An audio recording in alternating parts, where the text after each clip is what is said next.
This is the Tentacle Sync E and the Track E. One is a timecode generator. The other one is a microphone. Purpose for these is so that way you can record your audio externally on a pocket recorder. You could record all day, not have to worry about the audio. And then you have a timecode generator that goes into 1 or 2 cameras. So that way, when it comes to syncing the audio with the video, whether that's on a camera, iPhone, whatever it is, you're able to exactly line it up using timecode, because that will be by frame, rather than having to worry about lining up with like claps or audio. And I know my roommates love these, the Tentacle Sync audio recorder with the lav mic. So I decided to purchase it to see what it's like. I do use the DD mics, the Sony mics, the DJI Mic 3s, and some of those support timecode, some of those do not. But I've always wondered, if you just have a microphone that runs a recording all day, so let's say, for example, this is running an 8-12-hour audio recording. I have the audio from the entire day, if it's like a documentary style, and then I'm only recording on the cameras using these timecode generators when I need the video. So then if I miss an audio, I can always use it as voiceover, and then I can always line up the audio with the cameras. The only issue is, when you're going into editing, it's not going to be lined up. I can't put that one file into like an AI editor. The audio and the video are separate. So that's one of the downsides of this, and I don't love that. I love when there's a way to merge it. So the Sync E, we'll do an unboxing and then do an audio test, but this is what you'll see. You have a 3.5mm jack on the top here, or on the bottom, I should say, which could plug into the Sony cameras. We have a USB-C charger here, as well as some Velcro to help put it on the cameras.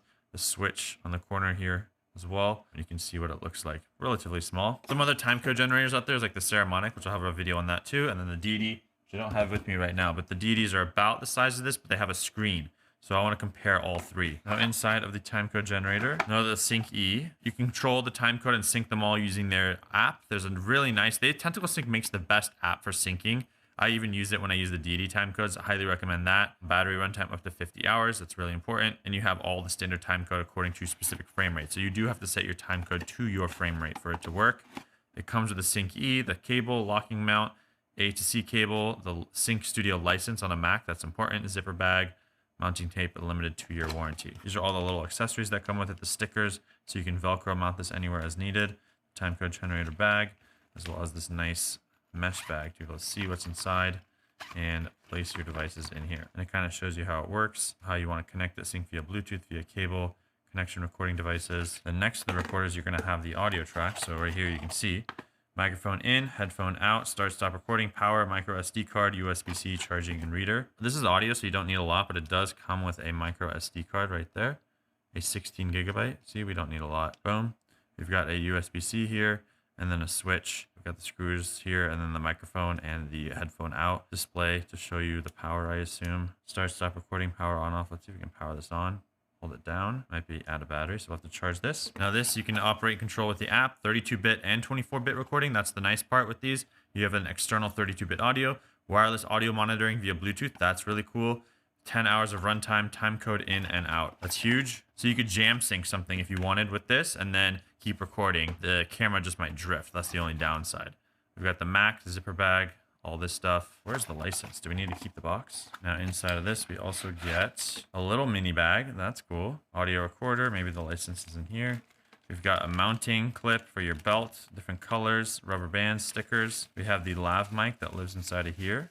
So I'll have to test out the audio. USB-C to USB-C. Oh, thank you. I hope that we can transfer data with this cable and not have to bring a micro SD card reader. USB-C to USB-A. I'm never going to use that. And then the bag. So that's it. Now we're going to switch over to setting this up within Sony FX3 and show you kind of what the audio sounds like recording on this microphone using the timecode generator to sync it up, as well as the process for syncing it on the desktop app. I'm Lorenzo, Shervin's editor, and I will just want to quickly walk you through how we sync our footage using Tentacle Sync. So it's pretty straightforward. This is the app, and we just need to drop our files. Here are our audio files and our footage. Allow.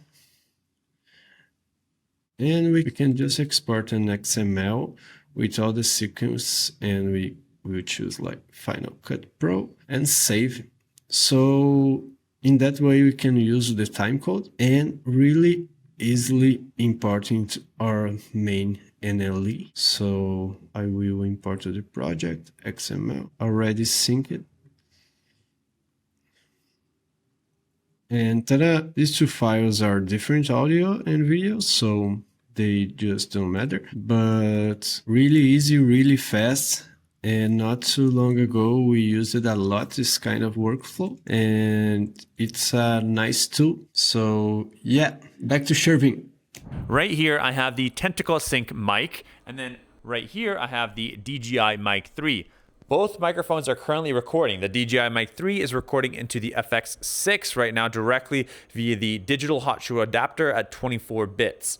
The Tentacle Sync right now is recording directly into a micro SD card on this unit itself. There is a lav mic cable, which is also nice, and it's storing timecode on that audio track. And then we also have another Tentacle Sync on the FX6 that has timecode. Both these devices are synced via the Tentacle Sync app on my phone, as you can see here, and it's recording on the device. It's syncing timecode in the actual data file of the video for the FX6 and the audio file for this microphone. So that way we can now use the Tentacle Sync software to sync them. So right now I'm using the Tentacle Sync audio, and when you want to sync this is what it looks like. You open up the Tentacle Sync app, which is a free license. If you purchase the hardware product, I just had to plug it in and got a free license.